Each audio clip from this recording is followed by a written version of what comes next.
না। 11 নম্বর প্রশ্ন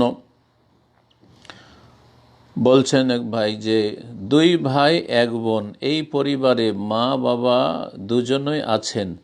মা চাচ্ছেন যে তার ছোট ছেলে যে সৌদিতে আসার ভিসার টাকাও পরিশোধ বা পরিবারের দেয় নাই, সেও নতুন ঘর যেটি বড় ছেলের টাকায় বানানো সেটিতে সমান অংশ দিতে।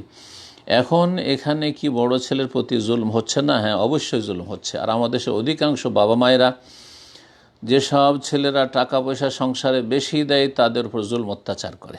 জি, আর অধিকাংশ ক্ষেত্রে দেখা যায় যে বড় ছেলেরাই জুলমের শিকার বেশি হয়, কারণ বড় ছেলেরা দীর্ঘদিন বাবা মার সাথে থাকে আর সমস্ত আয় ইনকামগুলি বাবা মা নিয়ে নেয় বা নিজের নামে সব সম্পদগুলি করে, আর তারপরে সবাইকে সমানভাবে ভাগ করে দেয়। বরং অনেক জায়গায় দেখা গেছে যে যেই বাড়ি বড় ছেলে বা মেজর ছেলে, বড় ছেলেগুলির টাকা পয়সা দিয়ে তৈরি হয়েছে, তাদেরকে বাড়ি থেকে বের করে দেয়। আর ছোট ছেলে যে একটা পয়সার কোনো অবদান রাখেনি বাড়িতে, একটা পয়সার ইনকাম করেননি, তাকে দিয়ে দেয় অথবা তাকে সমানভাবে ভাগ দিয়ে দেয়। জি, আল্লাহ রব্বুল আলম এই সমস্ত জালেম বাবা মাদেরকে হেদায়েত দান করেন এবং এসব জালেম বাবা মা যার রয়েছে তাদের অনিষ্ট থেকে আল্লাহ ছেলে মেয়েদের হেফাজত করেন।